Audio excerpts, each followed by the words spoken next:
ہمارے ساتھ اس وقت ٹیلی فون لائن پر موجود ہیں اہل سنت والجماعت پاکستان کے سربراہ مولانا محمد احمد لدھیانوی صاحب۔ السلام علیکم مولانا صاحب۔ جی وعلیکم السلام ورحمۃ اللہ۔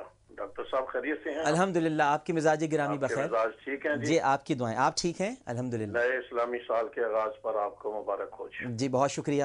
آج سیدنا فاروق اعظم رضی اللہ تعالیٰ عنہ کا یوم شہادت بھی ہے، اور گفتگو ناموس رسالت صلی اللہ علیہ وآلہ وسلم کے معاملے پر بھی ہو رہی ہے، تو میں چاہوں گا کہ آپ کی موجودگی کا فائدہ اٹھاتے ہوئے اگر آپ اس تعلق کو بھی واضح کر دیں، کیونکہ ناموس رسالت صلی اللہ علیہ وآلہ وسلم کے سب سے بڑے محافظ فاروق اعظم رضی اللہ تعالیٰ عنہ ہی ہیں۔ بسم اللہ الرحمن الرحیم۔ سیدنا فاروق اعظم رضی اللہ تعالیٰ عنہ کے فضائل اس قدر ہیں، وقت کم ہے، فضائل زیادہ ہیں۔ میں ان کی فضیلت میں اتنا کہنا چاہوں گا، جناب رسول اللہ صلی اللہ علیہ وسلم نے سیدنا فاروق اعظم کو اللہ سے مانگ کر کے لیا تھا۔ صحابہ کرام پیغمبر کے مرید تھے۔ سیدنا فاروق اعظم رضی اللہ تعالی عنہ حضور کی مراد بن کر کے آئے تھے۔ پیغمبر کی صحبت اور تربیت میں رہنے کی وجہ سے اس مقام کے اوپر فائز ہو گئے تھے کہ جب وہ پیغمبر کی مجلس میں بیٹھ کر کے کسی عنوان کے اوپر رائے دیا کرتے تھے، اللہ تبارک و تعالیٰ کو ان کی رائے وہ اتنی پسند آیا کرتی تھی کہ اسے قرآن بنا کر کے پیغمبر پہ نازل کر دیا جایا کرتا تھا۔ حضرت شاہ ولی اللہ محدث دہلوی رحمت اللہ تعالیٰ علیہ نے 24 آیتیں ایسی لکھی ہیں جو سیدنا فاروق اعظم کی زبان سے نکلے ہوئے الفاظ کے مطابق پیغمبر پر نازل ہوئے۔ جی سیدنا فاروق اعظم رضی اللہ تعالیٰ عنہ کا وہ عظیم ترین واقعہ کہ جب سے پیغمبر کے پاس آئے جتنے غزوات اور جنگیں ہوئی ہیں، کوئی ایسی جنگ نہیں ہے جس میں سیدنا فاروق اعظم کی شرکت نہ ہوئی ہو۔ غزوہ بدر جو اسلام اور کفر کے درمیان میں پہلا معرکہ ہے، جس میں 70 مشرکین مکہ واصل جہنم ہوئے تھے اور 70 گرفتار کر کے جناب رسول اللہ صلی اللہ علیہ وسلم کی خدمت میں لا کر کے پیش کیے گئے تھے۔ جناب رسول اللہ صلی اللہ علیہ وسلم نے حضرات صحابہ کرام سے مشورہ کیا، پوچھا ان قیدیوں کے بارے میں ہمیں کیا کرنا چاہیے۔ مطلب یہ تھا کہ رہا کر دینا چاہیے یا ان کو سزا ملنی چاہیے۔ سیدنا صدیق اکبر رضی اللہ تعالی عنہ نے فرمایا کہ انہیں فدیہ لے کر کے رہا کر دینا چاہیے۔ سیدنا فاروق اعظم عمر ابن خطاب رضی اللہ تعالی عنہ نے عرض کیا، اللہ کے رسول آپ کا دشمن ہو اور زمین کے اوپر باقی رہ جائے، آپ کی گستاخی کرنے والا، آپ کا نافرمان، آپ کے مقابلے میں آنے والا، یہ زمین کے اوپر چلتا باقی نظر نہیں آنا چاہیے۔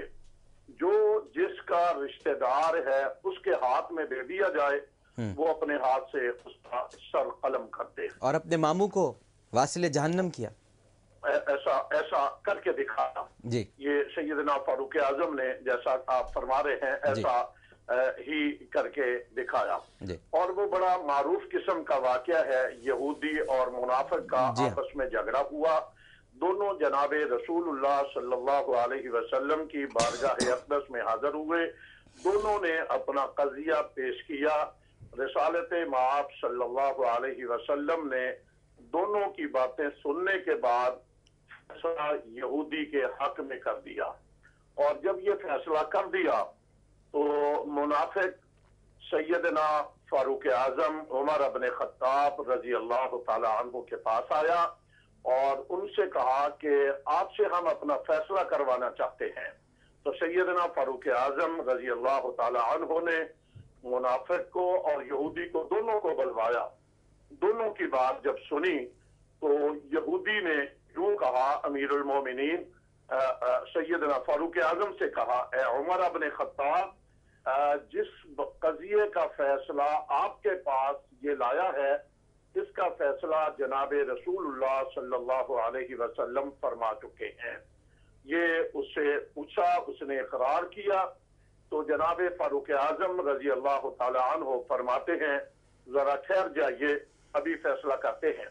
گھر میں تشریف لے گئے، تلوار اٹھا کر کے لائے اور میان سے نکالا تلوار کو، اس منافق کا سر قلم کر دیا اور یوں کہا کہ جسے نبی کا فیصلہ قبول نہیں ہے، عمر کے نزدیک اس کا فیصلہ یہی ہے۔ کیا بات ہے، بہت شکریہ، بہت مہربانی آپ کی مولانا محمد احمد لدھیانوی صاحب، کیا خوبصورت واقعہ بیان فرمایا ہے۔ اور میں نے پہلے بھی عرض کیا تھا کہ اس کی تائید میں قرآن پاک کی آیات نازل ہوئی ہیں۔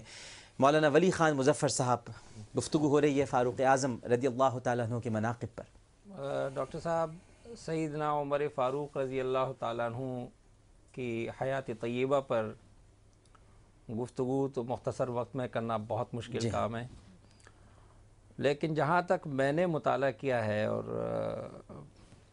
میری ناقص سمجھ میں جو باتیں آئی ہیں وہ یہ ہے کہ حضرت عمر فاروق رضی اللہ تعالیٰ عنہ کی جو کچھ چیزیں ایسی ہیں، کچھ صفات ان میں ایسی تھی جو امتیازی تھیں، یعنی مثلا صاحب بصیرت ہونا، یہ بصیرت والی صفت ان کے ایسے عجیب و غریب تھی کہ وہ جناب محمد الرسول اللہ صلی اللہ علیہ وسلم جو سرور کائنات ہے اور وہ وحی کے حوالے سے خالق کائنات سے رابطے میں ہیں، اور حضرت عمر ان کو اپنی بصیرت اور اپنے تجزیہ کے تناظر میں ان کو بعض مرتبہ رائے دیتے ہیں، قرآن کریم ان کی تائید کر دیتا ہے۔ بلکہ یوں بھی کہا جائے تو زیادہ مناسب ہوگا کہ امت کا جو سمبل تھے وہ حضرت عمر تھے، بالکل کہہ سکتے ہیں۔ تو اگر امت کو کوئی بات سمجھانی ہے تو حضرت عمر کے ذریعے سے سمجھائی جائے، عمر کو دیکھ کر جو ہے نا دیکھا جائے کہ امت کیسے ہونی چاہیے۔ جی بالکل ٹھیک ہے۔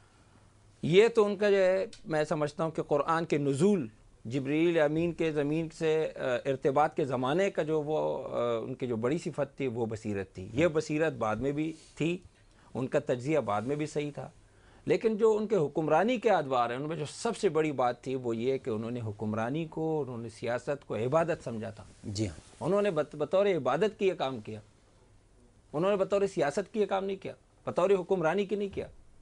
اور اسی لیے جب وہ فوت ہو رہے ہیں، جب ان کا انتقال ہو رہا ہے، تو وہ بار بار کبھی ایک سے، کبھی دوسرے سے، کبھی تیسرے سے کہتا ہے میرے اوپر کسی کا حق ہو تو بھائی ان کو بلایا جائے، میں معافی مانگ لوں، ان کا حق دے دوں، یہ کر دوں، وہ کر دوں۔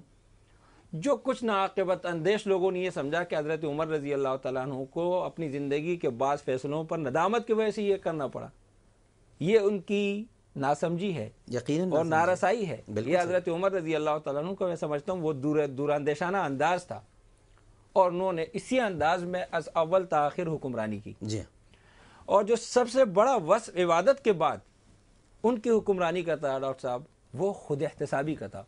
بالکل تھا، ان کے حکمرانی میں خود احتسابی ہوتی تھی، اپنے آپ کو درے مارتے، اپنے آپ، اپنی ذات کو۔ اب دیکھیں، اور پھر جو ہے انتقال کے وقت یہ بات ہے کہ بھئی میرے متعلق پوچھا جائے، ان سے پوچھنا، ان سے پوچھنا، حضرت عبداللہ ابن عباس سے پوچھنا، عبداللہ ابن عمر سے پوچھنا، سب گواہ رہے، کہ گواہ رہے۔ جی بالکل ٹھیک، یہ خود احتسابی۔ آج کل ہمارے اندر یہ چیزیں ختم ہو گئی، بصیرت بھی نہیں ہے، سیاست کو عبادت بھی نہیں سمجھتے، اور پھر خود احتسابی تو بالکل نہیں ہے۔ جی